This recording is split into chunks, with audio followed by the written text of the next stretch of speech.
Hello viewers, welcome back to this ESD course, NPTEL ESD course on sustainable cities and communities. In the last class, we were discussing about the characteristics of sustainable cities and communities. So, to continue with that, we have already discussed some of the characteristics features. To continue with that, now the seventh, another aspect of sustainable cities are like the accessible public resources. Public resources, that means the society not just only be the inclusive society with energy efficient amenities and the technology etcetera, but also all the resources should be equally available, equally accessible to all the stakeholders. That is why public health buildings like hospitals, like they are in the smart cities, I can say the smart cities, the sufficient number of health facilities in terms of nursing homes, in terms of hospitals, health buildings should be available for the public, public health access. Economic development of the centers also, not only just job creation and the startups and other kinds of skill development programs, and the technology hubs like for example, for our day to day activities, suppose internet centers, some of the digital printing, internet and all kinds of the digital platform technology hubs would also be available within the reach of all stakeholders. So, these are all these kind of resources in terms of not just in terms of the products, but also services should be accessible for the public use. So, public health buildings, economic centers, technology hubs, you can say, and food storage, foodstuffs storage, this would be available to all the stakeholders, all the citizens within the reach. So, water conservation, similarly water conservation not just from the water providing the drinking water through through the river, through the government or the cities or the municipalities or the water management system, but also rainwater harvesting system infrastructure should be there, green infrastructure should be there, waterless hardwares often in the factories and the industries also. We can use we can minimally use the use the water, so that we can explore the waterless hardwares. So, for the industry, for the transport, for the all kinds of the things, how can we minimize our water use, or how can we minimize the water usage, as well as we can harvest, we can conserve the water through rainwater harvesting, and through storage for the safe drinking water, and all kinds of systems and infrastructure should also be developed. And public green spaces in terms of in cities from within the 2 kilometers and within the colonies within the 2 to 5 kilometers, there are the city parks are there, city parks, gardens, playgrounds for the children. So, public green space should also be developed, developed as a part of smart cities and the sustainable cities. So, waste management is another most important thing, is the waste management. Yes, definitely in the large cities and the urban cities, because of the large population, the waste creations are also a lot of waste are being created, but how to manage it, waste management, recycling, waste management, that is also we have to, that means technologies are so that means established technology, or you can say efficient technology should also be available to manage the waste, then only it can take care of the pollution, minimizing the pollution. So, here you can see, as you can see from from this thing, sustainable cities aim to reverse the negative impact of urbanizations. Yes, with the urbanization also, it not only gives the facilities to us in terms of education, in terms of health, in terms of our consumption, in terms of amenities available, in terms of shopping behavior, in terms of purchasing behavior and entertainment, all kinds of things are there. But again, at the same time, it has to focus on minimizing the negative impact, that is to reverse back, or you can say how to transform this negative impact into the positive assets.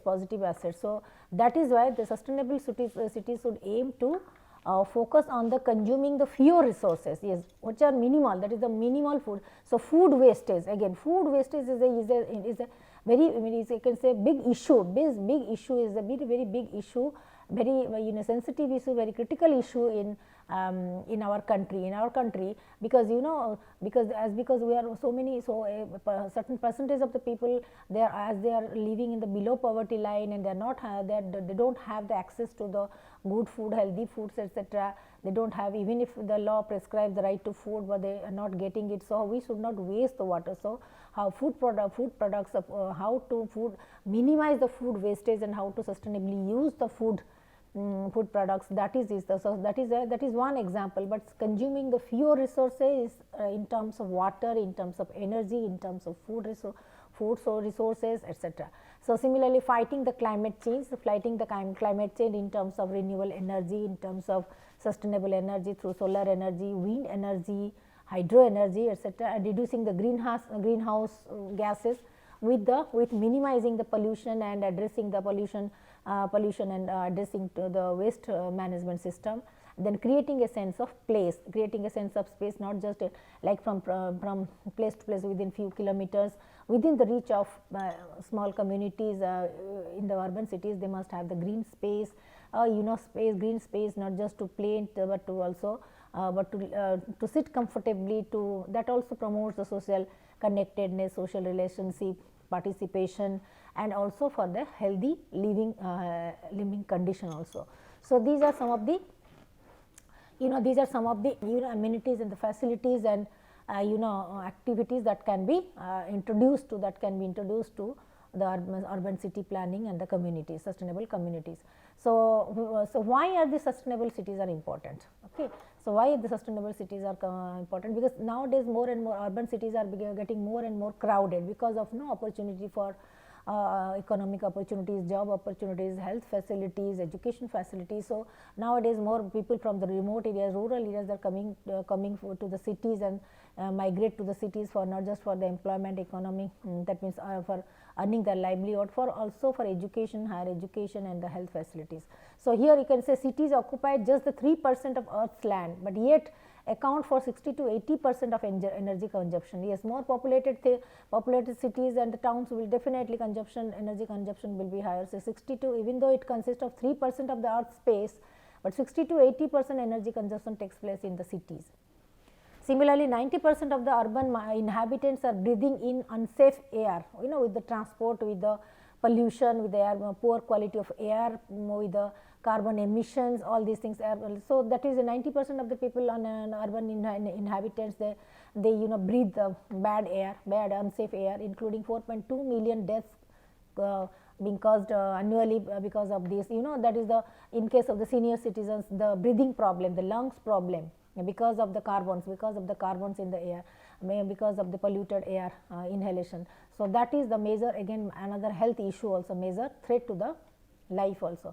Similarly, bold climate action could deliver at least 26 trillion in economic benefits. Similarly, if you can take the bold action in terms of zero carbon emission, carbon neutrality, addressing the waste and pollution issues, management of the pollution, the quality improvement in the air pollution, then water pollution, water treatment, drinking water treatment, air quality, and even the industrial waste management. If you can take the bold action, climatic action, so that definitely it is going to help us, not just in health aspects, not in social aspects, but also economic benefits also. By 2030, we can address this, we can get the $26 trillion benefit out of this.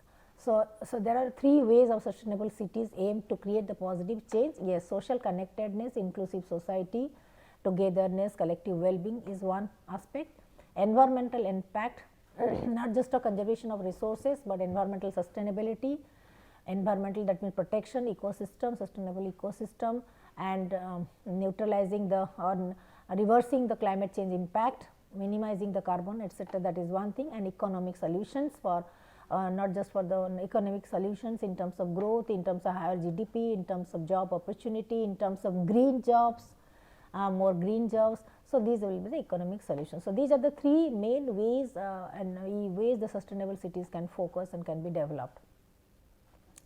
Similarly, in urban cities, transportation, transportation is a major issue, is a major factor. So, how can the affordable public transit take place, transportation or the transit can take place affordable and public. Nowadays in big cities also the government government government or private sector the buses are going on from one place to another place. So, the city buses are there, city transport buses are there, where with the city buses transports you can not only commute to your workplace and home, but also the the other vehicles, that means the usage of the personal vehicles or the carbon emissions can be reduced, and with the nearby areas etc., with the cycling, with the walking etc., that can also be minimized. So, the government can introduce the eco buses for the public transport. Similarly, vehicle charging stations are for should be there for battery charged vehicles or the solar vehicle or hydrogen vehicles or wind power instruments. So, vehicle charging stations should be there, walkable and bikeable neighborhoods should be also be there, that in every community, in every neighborhood all these facilities should be developed, like the food market, vegetable markets, then the medicine shop and health facilities, and for all kinds of other education institutions, and the logistics and the amenities should be available, so that people can reach to the place either by walking or cycling etc. So, that is one aspect of transport, to take care of the transport facility. Second, energy management in terms of green infrastructure with energy efficiency platform. Then advanced water management that is sufficient conservation of resources like water resources, water treatment, drinking water management, water management in terms of safe and drinking water, air, water quality, all these things. Then the solar farms, nowadays for creating renewable and clean energy, solar farms and infrastructure are being installed in every city places, so that with minimum expenses or the cost effectiveness, how can we create more solar energy and utilize it in our for our transport, for our living, and for all kinds of electrical usage also. So, solar energy farms. So, in the energy management system, how can green infrastructure, water treatment, water management and solar farms can help in planning, designing and creating the sustainable cities. Then another is the public amenities in terms of accessible public resources, then green municipal buildings, public green space in terms of parks, gardens, playgrounds for the children, and also green space and green space in the common public areas.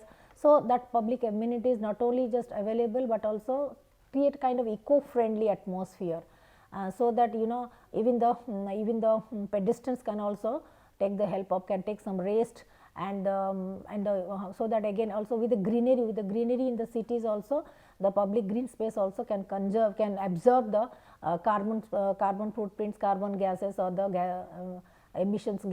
carbon gas emissions, and can absorb it and can maintain the air quality or can bring the purity, cleanliness in the air quality. That is another thing. So, then next you can see, yes, this is the, however, these urban cities, because so many factors are involved, starting from climate change to air quality, pollutions to air quality, water, then energy and health facilities, education. So, the system is a very complex system. So, complex dynamics between cities and the climate change. As you can see, cities with the population growth, with the migration, more and more migration, immigration, socio-economic development etc., that is the things, and it has the activities, that means it demands pressure from the excessive water use is there, urban agriculture required, waste water management, land use change, then transportation, excessive energy use, waste management, all these are the key issues, how it is going to be managed. Then again at the other end also climate change impacts are there in terms of increasing temperature, weather condition is very hot, hot weathers, climate then temperature, daily temperature, increasing temperature and frequent rainfall, frequent disasters, frequent calamities, then change in the rainfall pattern or the climatic change, and sea level rise, extreme weather, unpredictable weather conditions, all these it has an impact. So, at the same time we have to restore, conserve our waters, that is water security, food security, energy security, human health security, then even society security, then infrastructure, energy security, all kinds of security, how to ensure all these kind of security of the resources and the facilities. So, that is why. So, we have to take the common urban challenges. Now, looking at the cities and the common urban cities, so many common challenges are because of the overpopulation, congestion, lack of funds to provide the basic services, shortage of adequate housing, then because of the migrated laborers and migrated laborers and the so for their accommodation. Okay, na? So more and more slums are being developed and the government it's for the government, it's a challenge, real challenge to give them the concrete housing, and you can say how to convert these slums to into the permanent kind of residence for them, and not only it requires money but also space, public space or the space within the city. So, this is a major, these are the major challenges, not just a congestion but also building the providing adequate housing, affordable housing and infrastructure, and infrastructure. So, not only that, but for also give them the opportunity for the working for the jobs, employment opportunities, and the services, and maintaining all kinds of discipline. So, these are the real challenges in sustainable city, in the big cities. So, that is how can we overcome these things, how can we face this kind of hurdles, how can we mitigate these kind of challenges and the problems. Not only we have to improve the resource uses, sustainable use of resources, but also reducing the pollution, reducing the poverty, and providing them the providing the all the citizens in the rural citizens, that means in the citizens, especially the lower class or the lower socioeconomic people, they have to provide them the job opportunity, the skill training, and give them the opportunity. So, provide the access to basic services, energy, housing, housing facilities, transportation, and more opportunity for all. So, these providing them these kind of things in the cities, it's also a biggest challenge. How can we do it? Because more and people, because in the urban cities so many facilities are available, people are migrating from the rural areas to the cities. As you can see, the best example is that during pandemic, how the because of the closure of the factories, etc., from the Gujarat and other cities, Maharashtra, how the laborers they are they are again coming, they were coming back to the hometown, and how much problems, financial, health, and how so many critical problems that we have had to face in these 2 years 2021. So, how to mitigate these challenges?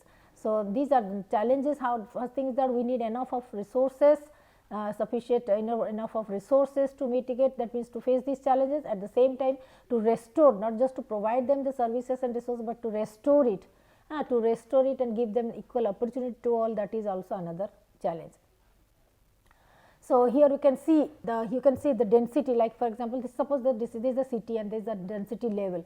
So, it is related to different categories of people, like for is the more and more homes are required. So, in the cities reduces the housing shortage for all the citizens, even for the labor class people, also even from the for the migrant workers there. So, people there's more in the so increasing people in the more people they are living in the neighborhoods, then the increased supply of the services and locally, because largest customer base, now customer base also increases. Then similarly, walking in cycle distance, so more space are also required. Simple day to day lifeline with more functions, more space is also required. Similarly, public transport system has to be strengthened. Then then movement, more movement during the daytime, and even in the evening times also. It not only just creates the crowd, traffic congestion, crowd, etc., but also security requirement also. So, that is another thing. So, increased variety of cultures, shops, and public services, these are also another factor.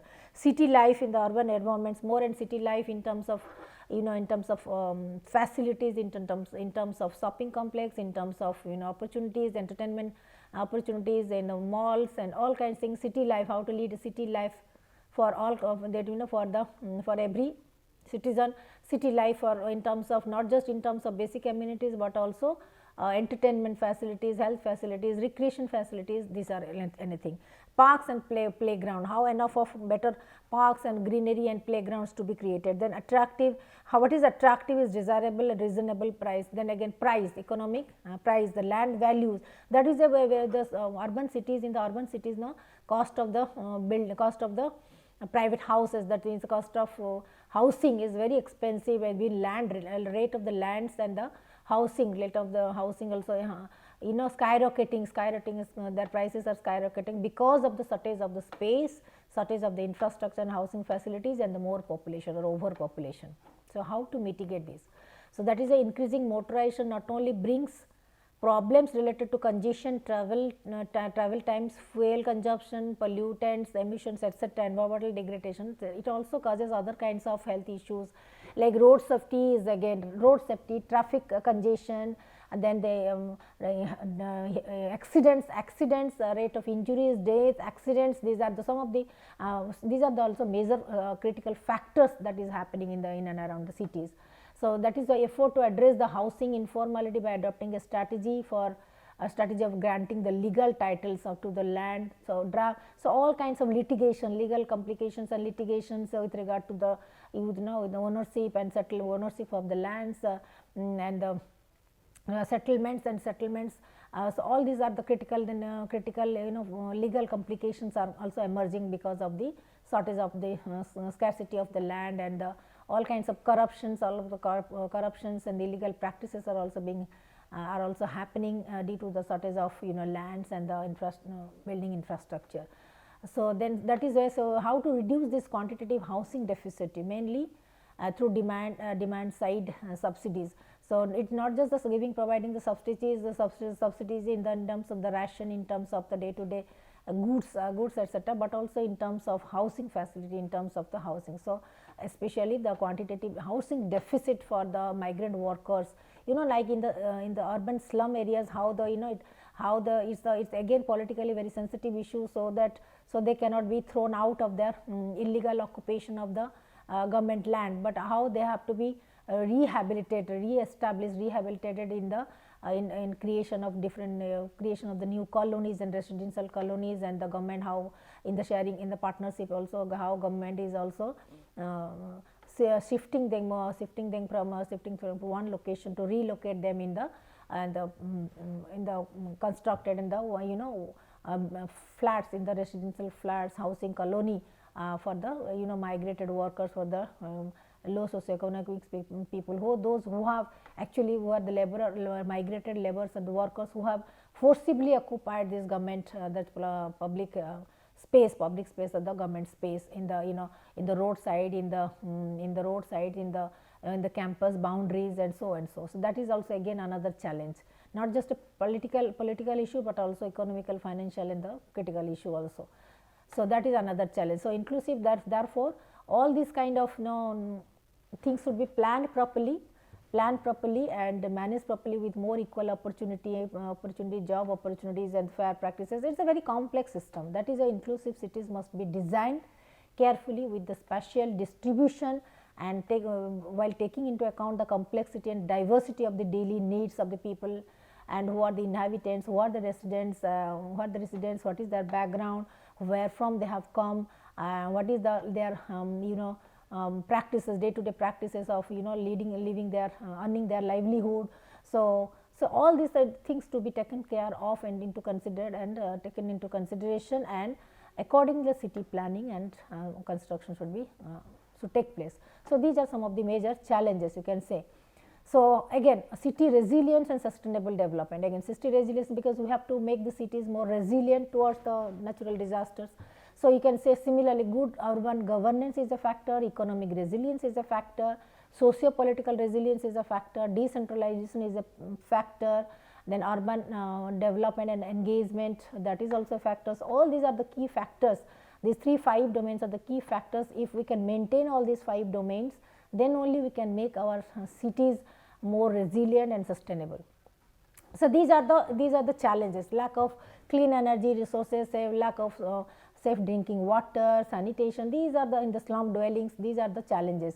Similarly, difficulties in creating locally appropriate institutional legal framework, legal structures, for imposing like this Swachh Bharat, introducing Swachh Bharat will not help us in such a way unless and until we impose it, we enforce the people in terms of some not just in terms of advocating and propagating, but in terms of some kind of legal implications, so some kind of punishment, some kind of penalty, then only we can ensure that it will be implemented. So how to, because how to make it a part of the practice, the sooner we can adopt it, then we can get the benefit out of it. Similarly, poorly planned and managed urbanization also, it leads to the low density separation of the land use, mismatch between the infrastructure and maintenance. Again, creating the infrastructure is one thing, but maintaining that infrastructure, that is another challenge.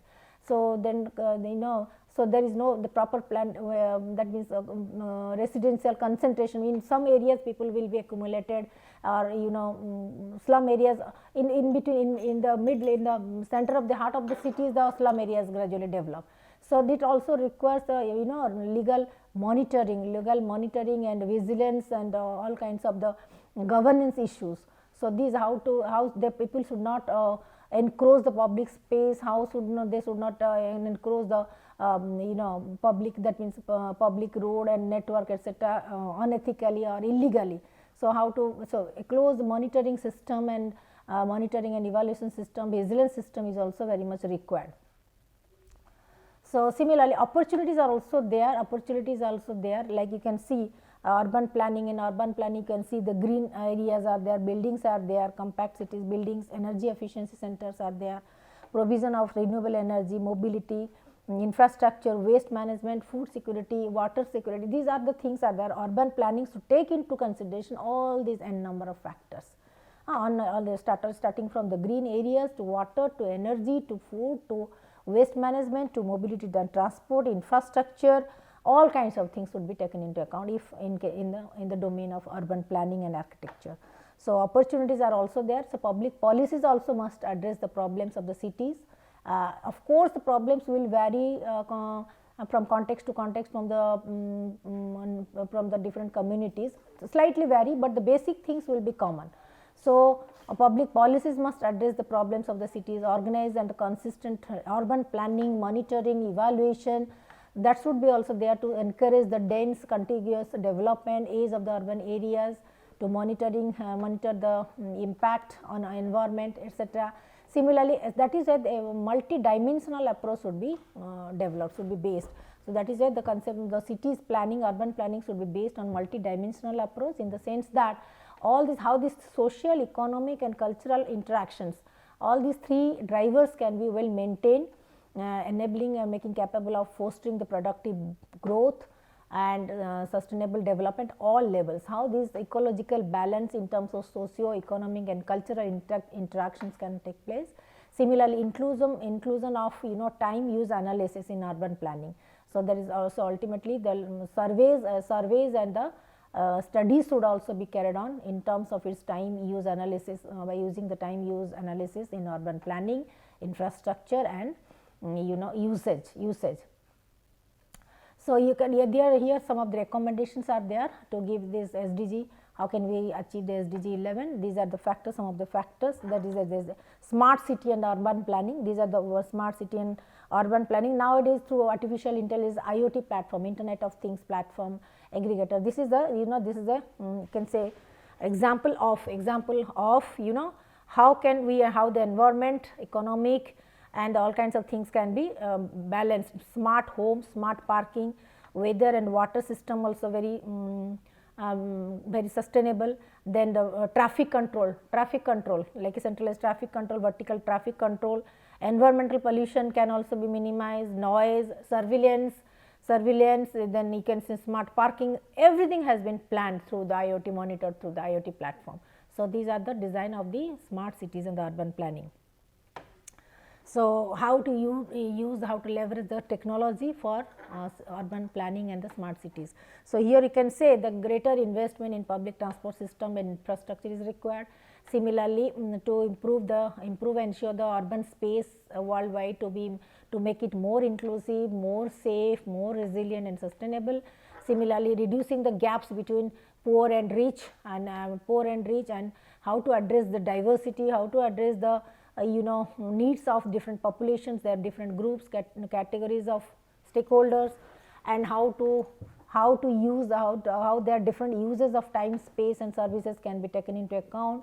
Similarly, the environmental social impacts must be considered in the design, urban planning and design. And now how to leverage the technology in urban planning, monitoring, vigilance, and also exploring the new platforms, new opportunities, new things to sustain it for the longer period. So, these are some of the goals, indicators. As you can see, these are already given there. Make the cities and settlements inclusive and safe. These are the under goal 11 also there are different targets. These are the targets, as you can see, 11.1, 11.2, 3, 4, and the indicators, like you said, proportion of urban population living in slums, informal settlement or inadequate housing. These are the indicator globally. Regional indicator can be average time in the minutes spent in commuting, like in big cities like the Mumbai's or the Delhi's or the all metros, etc. Similarly, indicator 3 at the global level, again ratio of the land consumption and rate of the population growth, the equation between the land available in the cities and the growth of the population. So, that is the ratio. So, these kind of things, then indicators between also economic infrastructure, critical infrastructure, air promotion, then promotion of the municipal solid waste management, solidities, then annual main level of the fine particular matters in terms of cities like the population weightage, GDP, proportion of the person of the victims, accidents, sexual harassment, like the safeties and the health issues, disability, status of the people. So, these are the things available, these are the indicators which are available in the global metadata, and so that we can along taking into consideration the global metadata as per the parameter indicators. So, how these target goal SDG 11's all the targets can be achieved. So, similarly, it also target 11A advocates for the positive economic, social, environmental links between the urban, peri-urban, like peri-urban, that is semi-urban, rural areas by strengthening the national and the regional development planning.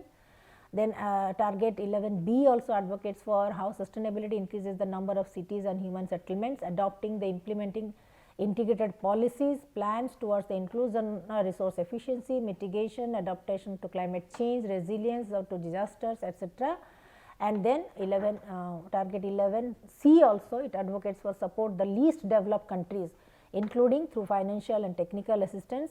So, like the developing and the developed nation, how to assist the developing nations in terms of financial resources, in terms of technology, in terms of other kinds of infrastructure guidance. So, in building the sustainable and resilient buildings, utilizing the local materials. So, this kind of guidance, technical help should also be provided to the developing nations, that means you can say backward countries. So, now these are some of the things, that SDG 11 and its targets advocates and recommends for.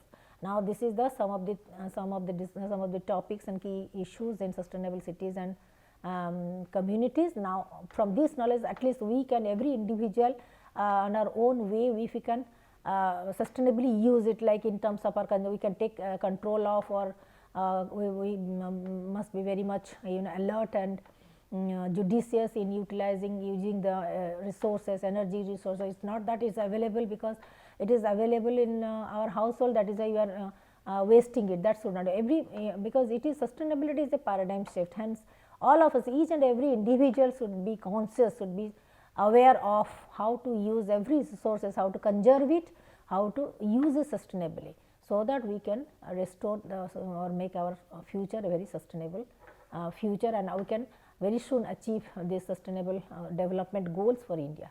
Now, thank you very much.